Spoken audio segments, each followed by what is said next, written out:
ദിൽഷാദ് എന്ന് പറയുന്ന ഒരു യൂട്യൂബർ, നമുക്കറിയാം അദ്ദേഹം ഒരു ട്രാവൽ ബ്ലോഗറാണ്.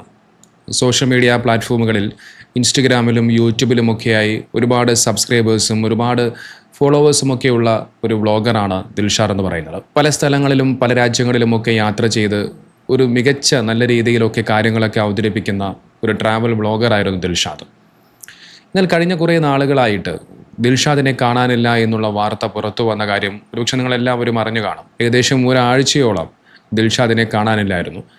ഈ മാസം 6-നായിരുന്നു ദിൽഷാദ് വീട്ടിൽ നിന്നും യാത്ര പോയത്. അസമിലേക്ക് പോകുന്നുവെന്നാണ് അദ്ദേഹം തൻ്റെ ബന്ധുക്കളോടൊക്കെ പറഞ്ഞു വെച്ചത്. ഈ മാസം 22-ാം തീയതി വരെ ദിൽഷാദ് സോഷ്യൽ മീഡിയയിലൊക്കെ നല്ല രീതിയിൽ സജീവമായിട്ട് വീഡിയോകളൊക്കെ ചെയ്തിരുന്നു. ആ സമയത്തൊക്കെ വീട്ടുകാർക്കും ബന്ധുക്കൾക്കുമൊക്കെ ദിൽഷാദുമായിട്ട് ഫോണിൽ ബന്ധപ്പെടാനൊക്കെ സാധിച്ചിട്ടുണ്ട്. എന്നാൽ 22-ാം തീയതിക്ക് ശേഷം ദിൽഷാദിനെ കുറിച്ച് യാതൊരു വിവരവും ലഭിച്ചിട്ടില്ലായിരുന്നു.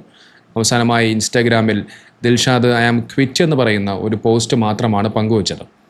ആ ഒരു പോസ്റ്റ് ഇട്ടതിന് ശേഷം ദിൽഷാദിനെ കുറിച്ച് പിന്നെ യാതൊരു വിവരവുമില്ലായിരുന്നു. ബന്ധുക്കൾക്കും ദിൽഷാദിനെ ഫോണിൽ ബന്ധപ്പെടാൻ സാധിച്ചില്ലായിരുന്നു. പിന്നീട് ഇതുമായി ബന്ധപ്പെട്ടുകൊണ്ട് കുടുംബം പോലീസ് സ്റ്റേഷനിൽ പരാതിയൊക്കെ കൊടുത്തു. അതിൻ്റെ ഭാഗമായി അന്വേഷണങ്ങളൊക്കെ ആരംഭിച്ചു.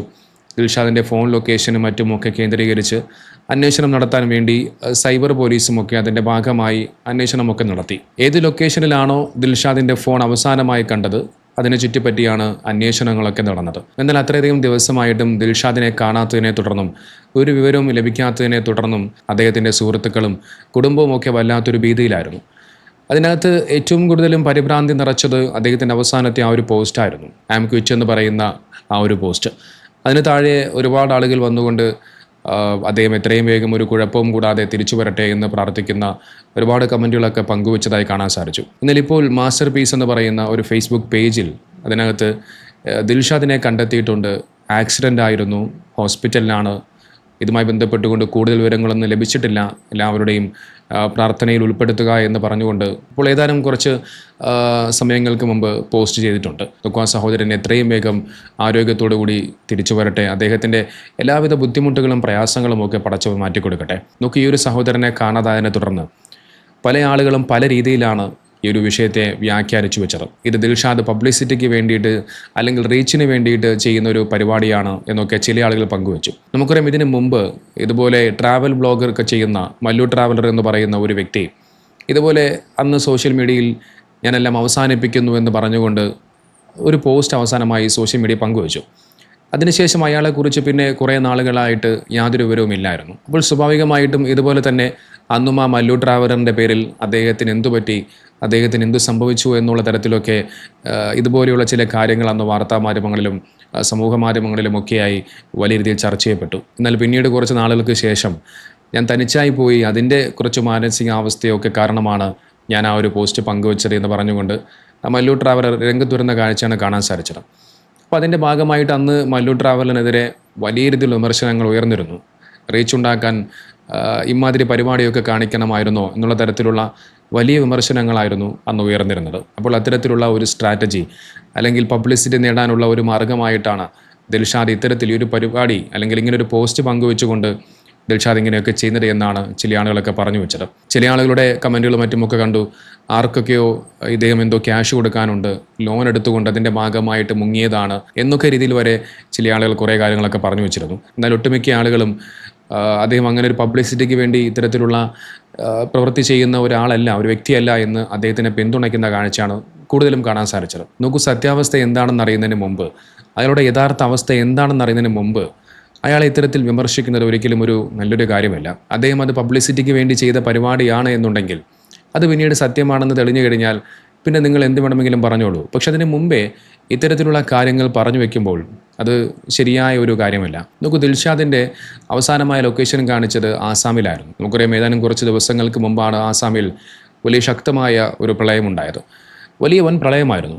അതിൽ 68ഓളം ആളുകൾ മരണപ്പെടുകയും 810ഓളം ഗ്രാമങ്ങൾ വെള്ളത്തിനടിയിലാവുകയും ചെയ്ത വലിയൊരു പ്രളയം. 6 ലക്ഷത്തിലധികം ആളുകളാണ് ആ ഒരു പ്രളയത്തിൽ അവിടെ ദുരിതത്തിലായി മാറിയത്. അതുകൊണ്ട് തന്നെ അദ്ദേഹത്തിനെ ഇഷ്ടപ്പെടുന്നവരെ സംബന്ധിച്ചിടത്തോളം അദ്ദേഹത്തിൻ്റെ കുടുംബക്കാരെയും പ്രിയപ്പെട്ടവരുമൊക്കെ വല്ലാത്ത ഭീതിയോടുകൂടിയാണ് ഈ ഒരു സംഭവത്തെക്കുറിച്ച് അവർ അന്ന് കണ്ടത്. അത്തരമൊരു സാഹചര്യത്തിലാണ് ഒരു മനുഷ്യനെക്കുറിച്ച് അദ്ദേഹത്തിൻ്റെ എന്താണ് സത്യാവസ്ഥയെന്ന് അറിയാതെ മനസ്സിലാക്കാതെ ചില ആളുകൾ ഇങ്ങനെ കുറേ അവരുടേതായ ഊഹാപോഹങ്ങളും ഈ കാര്യങ്ങളൊക്കെ പറഞ്ഞു വെക്കുന്നത്. നമുക്ക് ദിൽഷാദിനെ കുറിച്ച് പറയുകയാണെന്നുണ്ടെങ്കിൽ ദിൽഷാദ് ഏറ്റവും കൂടുതലും ശ്രദ്ധിക്കപ്പെട്ടത് ആഫ്രിക്കൻ യാത്രയുമായി ബന്ധപ്പെട്ടുകൊണ്ടുള്ള വീഡിയോകളിലൂടെയാണ്. അത് ആ സമയത്ത് മറ്റു ട്രാവൽ ബ്ലോഗർമാരിൽ നിന്നും ഒരു യാത്ര ചെയ്യുന്നതിനോടൊപ്പം തന്നെ ആ യാത്രയിൽ അവിടുത്തെ ജനങ്ങളുടെ ദുരിതങ്ങൾക്കും അവരുടെ കഷ്ടപ്പാടുകൾക്കുമൊക്കെ അതിന് പരിഹാരം കണ്ടെത്താൻ വേണ്ടി നല്ലൊരു പ്രവർത്തനങ്ങളുമായി മുന്നോട്ട് പോകുന്ന ഒരു നല്ലൊരു ട്രാവൽ ബ്ലോഗറായിരുന്നു ദിൽഷാദ്. മുമ്പ് ആഫ്രിക്കയിൽ ഇതുപോലെ യാത്ര ചെയ്യുന്ന സമയത്ത് അവിടെ കിണറുകളില്ലാതെ, വെള്ളമൊന്നുമില്ലാതെ, കുടിക്കാൻ വെള്ളമില്ലാതെ പ്രയാസപ്പെട്ടിരുന്ന ഗ്രാമങ്ങളിലെ ജനങ്ങൾക്ക് അദ്ദേഹം ചെയ്ത സഹായം അന്ന് വലിയ രീതിയിൽ വാർത്താമാധ്യമങ്ങളിലൊക്കെ വലിയ ചർച്ചയായിരുന്നു. ആ ആഫ്രിക്കൻ യാത്രയുമായി ബന്ധപ്പെട്ടുകൊണ്ടുള്ള കുറച്ച് വീഡിയോകൾ ഞാൻ നിങ്ങളെ ഒന്ന് കാണിക്കാം. ടാൻസാനിയയിലെ ഒരു സ്കൂളാണ് നമ്മളുള്ളത് കേട്ടോ. ഈ ഒരു സ്കൂളിൽ 820ഓളം കുട്ടികൾ പഠിക്കുന്നുണ്ട്. ഈ കുട്ടികൾക്കൊന്നും ഇവിടെ കുടിക്കാനുള്ള വെള്ളമില്ല. സത്യം പറഞ്ഞാൽ സ്കൂളിന്റെ സിലബസിൽ വെള്ളം കൊണ്ടുവരാനായിട്ട് ഒരു പീരീഡാണ്. കുട്ടികളെ കൊണ്ടാണ് ഈ സ്കൂളിലേക്ക് വെള്ളം കൊണ്ടിരിപ്പിക്കുന്നത്. നമ്മൾ തൊട്ടപ്പുറമുള്ള ഒരു ഗ്രാമത്തിൽ കിണർ കുത്തി വെള്ളം കണ്ടപ്പോൾ ഇവിടുത്തെ പ്രിൻസിപ്പാളും സാറുമാരൊക്കെ വന്നിട്ട് പറഞ്ഞ് ഞങ്ങൾക്കൊരു കിണർ കുത്തി തരുമെന്ന്. സംഗതി ഇവിടെ വന്നു നോക്കിയപ്പം അതിലും പരിതാപകരമാണ് അവസ്ഥ. ഇവിടെ കുടിക്കാൻ വെള്ളമില്ല. ഈ കുട്ടികൾ നിലത്തിരുന്നിട്ടാണ് പഠിക്കുന്നത്. ഗവൺമെന്റ് സ്കൂളാണ്. അപ്പൊ ആഫ്രിക്കയിലെ 6ാമത്തെ കിണർ നമ്മൾ ഈ ഒരു സ്കൂളിലാണ് ചെയ്തു കൊടുക്കുന്നത്. ഏകദേശം ഒരു 1.5 ലക്ഷം രൂപ ബഡ്ജറ്റിൽ നമ്മൾ കിണറും വെള്ളവും പൈപ്പും ടാങ്കും മോട്ടറൊക്കെ വെച്ചിട്ട് ഈ സ്കൂളിൽ ഇനി മുതൽ കുട്ടികൾ വെള്ളം കൊണ്ടുവരാൻ പാടില്ല. സെൻട്രൽ ആഫ്രിക്കൻ രാജ്യമായ സാംബിയയിലാണ് നമ്മളുള്ളത്. സാംബിയയിലെ കസോംബ എന്ന് പറഞ്ഞ വില്ലേജിൽ കേട്ടോ. 400ഓളം കുടുംബങ്ങളുള്ള ഈ ഒരു വില്ലേജിൽ 1-2 വറ്റാറായ കിണറുകൾ മാത്രമേ ഉള്ളൂ. ഈ ഗ്രാമത്തിന് ചുറ്റുപാടും കോപ്പർ മൈനുകൾ പ്രവർത്തിക്കുന്നതുകൊണ്ട് തന്നെ സൾഫർ കലർന്ന വെള്ളം കുടിക്കേണ്ടി വരുന്ന ജനങ്ങളാണ് ഇവിടെ ഉള്ളത്. അപ്പം ഏകദേശം 2 ലക്ഷം രൂപ ബഡ്ജറ്റിൽ ആഫ്രിക്കയിലെ നമ്മുടെ 7ാമത്തെ കിണർ നമ്മൾ ഈ ഒരു ഗ്രാമത്തിന് വേണ്ടിയിട്ട് ബോർവെല്ല് ചെയ്യാൻ പോവാണ്. 150 അടി കഴിഞ്ഞതിന് ശേഷം ഇവിടെ വെള്ളം കിട്ടുകയാണെന്നുണ്ടെങ്കിൽ ഇനി മുതൽ ഈ നാട്ടുകാർക്ക് ശുദ്ധമായ കുടിവെള്ളം കുടിച്ച് ജീവിക്കാം. 1.5 കിലോമീറ്റർ അപ്പുറം പോയിട്ട് കുട്ടികൾ ഡെയിലി വെള്ളം കൊണ്ടുവരണം. ഓരോ ദിവസം ഓരോ പീരീഡുകാർക്കാണ് ഇതിന്റെ ചുമതല വെള്ളം കൊണ്ടുവരാനുള്ളത്. പെൺകുട്ടികളാണ് വെള്ളം കൊണ്ടുവരേണ്ടത്. നമ്മൾ അത്രയും പ്രതീക്ഷയിലാണ് ഇത് ചെയ്യുന്നത്. ഇത് അവസാനിപ്പിക്കാൻ പറ്റുന്ന ഒരു പണിയാവും. ഇത് പകുതിയിട്ട് പോരാൻ തോന്നില്ല. സത്യം പറഞ്ഞാൽ ഇത് കുറേ പ്രാവശ്യം ഇത് ഫുള്ളാക്കാൻ പറ്റുമെന്ന് എനിക്ക് തോന്നിയില്ല. പിന്നെ ഇടയിലിട്ടിട്ട് എനിക്ക് ആകെ ഒരു 25-30 കിലോമീറ്റർ ഉള്ളൂ നെക്സ്റ്റ് രാജ്യത്തേക്ക് കടക്കാൻ. കിട്ടുപോകണമെങ്കിൽ പോവാം. പക്ഷെ ഇത് എങ്ങനെയെങ്കിലും ഇത് കംപ്ലീറ്റ് ഇനി വണ്ടി വിറ്റിട്ടായാലും ഇത് കംപ്ലീറ്റ് ചെയ്യണമെന്ന് തോന്നി. അങ്ങനെ ആദ്യത്തെ കിണർ മൊംബാസയിൽ ആണ് നമ്മൾ ചെയ്തത്. അത് നമ്മൾ തന്നെ കുഴിച്ച കിണറാണ്. നമ്മൾ തന്നെ പണിക്കിറങ്ങിയിട്ട് കാട്ടുപോയി മരം വെട്ടി കൊണ്ടുവന്നിട്ട് നമ്മൾ നാട്ടിലെ സിസ്റ്റം പോലെ 2 സൈഡിലും കാലൊക്കെ കൊടുത്തിട്ട് കപ്പിയും കാരൊക്കെ ഇട്ടിട്ട് അങ്ങനെ ചെയ്ത് തുടങ്ങിയതാണ്. ഇത്രയും കാലം കുടിവെള്ളം കിട്ടാതെ കഷ്ടപ്പെട്ടിരുന്ന ആ ജനങ്ങൾക്ക് ദിൽഷാദ് കിണറുകൾ കുഴിച്ചു കൊടുത്ത് കുടിവെള്ളം നൽകിയ സമയത്ത് അന്ന് ആ ജനങ്ങളിൽ കണ്ടത് വല്ലാത്തൊരു സന്തോഷമായിരുന്നു.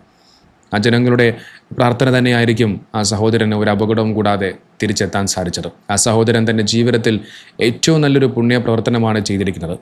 ആ ഒരു കിണറിൽ നിന്നും വെള്ളം കുടിക്കുന്ന ഓരോ മനുഷ്യനും അദ്ദേഹത്തെ എപ്പോഴും ഓർത്തുകൊണ്ടേയിരിക്കും. അദ്ദേഹത്തിന് വേണ്ടി എപ്പോഴും പ്രാർത്ഥിച്ചുകൊണ്ടേയിരിക്കും. നോക്കൂ, അദ്ദേഹം മരണപ്പെട്ട് കഴിഞ്ഞാലും അതിനുള്ള പ്രതിഫലം അദ്ദേഹത്തിന് ലഭിച്ചുകൊണ്ടേയിരിക്കും. എന്തായാലും എത്രയും വേഗം ആ സഹോദരൻ്റെ എല്ലാ പ്രയാസങ്ങളും ബുദ്ധിമുട്ടുകളും മാറി പൂർണ്ണ ആരോഗ്യവാനായിക്കൊണ്ട് അദ്ദേഹം തിരിച്ചു വരട്ടെ.